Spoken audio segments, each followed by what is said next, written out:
Good morning class 2nd students. How are you all? I hope all are fine. I Veena Rani from Wisdom School. बच्चों हमारा lesson चल रहा है पाठ 7 कर भला तो हो भला, जो कि हम यहाँ तक रीड कर चुके हैं। अभी तक हमने पढ़ा कि नदी के किनारे घना वृक्ष था, उस पेड़ की जड़ में जो है बहुत सारी चींटियाँ रहती थी और पेड़ के ऊपर जो है बहुत सारे पक्षी रहते थे। तो एक दिन क्या हुआ, एक चींटी का बच्चा नदी में गिर गया। सभी पक्षियों ने मिलकर कुछ पत्ते तोड़कर नदी में फेंक दिए। तो आगे जब वो पत्ते बह रहे थे, बहते बहते आगे एक बहुत बड़ा पत्थर था, उसके साथ वो सारे पत्ते रुक गए। उनमें से एक पत्ते पर हिम्मत जुटाकर चींटी का बच्चा चढ़ गया। अब उनमें से एक चिड़िया ने उस चींटी के बच्चे को मौका पाकर उठा लिया और उसे उसके मम्मी पापा को, माता पिता को सौंप दिया।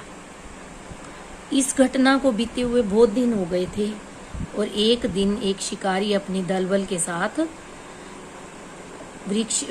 शिकार करने आया उस जंगल में। तो उसने उस वृक्ष को देखा और उसने अपने साथियों से कहा, तुम यहीं रुको, आज इन पक्षियों और इनके अंडों से हम सबकी दावत हो जाएगी।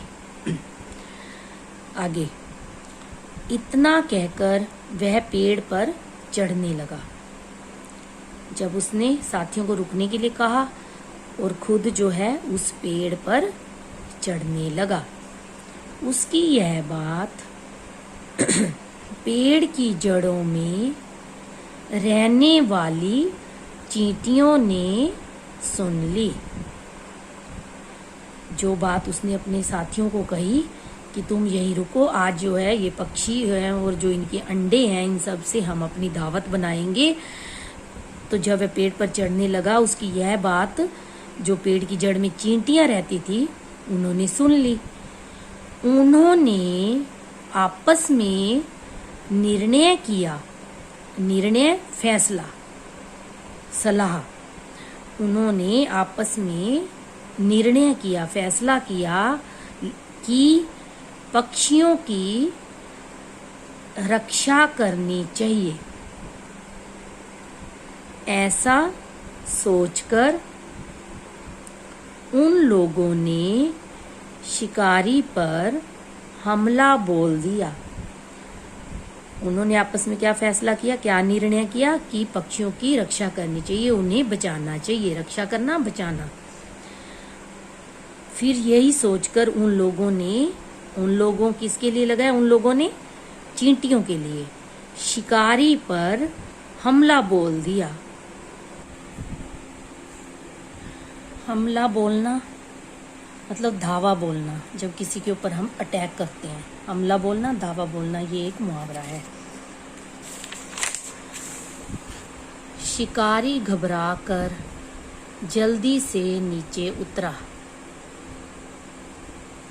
और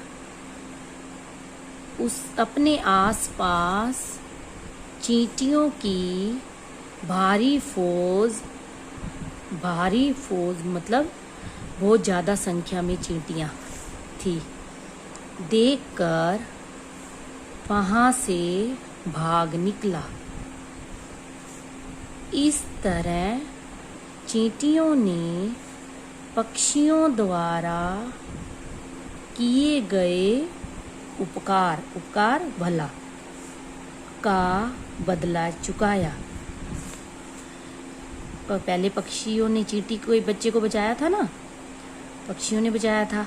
जब वो चींटी का बच्चा उसमें गिर गया था नदी के पानी में, तो उनको अपना याद था कि हमारा पक्षियों ने कैसे भला किया है। तो इसलिए अब जब उन्होंने सुना कि ये शिकारी पक्षियों पर हमला करने जा रहा है, तो उन्होंने उस भले का, उस उपकार का बदला चुकाने के लिए इस शिकारी पर हमला बोल दिया और उसको भगा दिया, शिकारी को, और अपने ऊपर किए गए उपकार का बदला चुका दिया। और अपने पड़ोसी धर्म का। पड़ोसी का धर्म क्या होता है कि अपने पड़ोस में रहने वाले की मुसीबत में सहायता करना, हर दुख सुख में उसका साथ देना। वही चींटियों ने भी किया, अपने पड़ोसी धर्म का पालन भी किया। तो बच्चों, आपने देखा कि किस प्रकार आपसी सहयोग, आपसी सहायता और सूझबूझ समझ, आपसी सहायता और सूझबूझ समझ से चिड़ियों तथा चींटियों ने एक दूसरे की मदद की।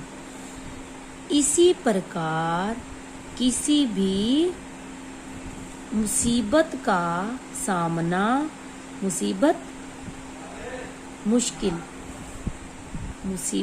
संकट होता है ना, संकट आ जाता है हमारे ऊपर, मुश्किल आ जाती है कोई, तो उसको क्या बोलते हैं? मुसीबत, संकट आना का सामना साथ मिलकर किया जा सकता है।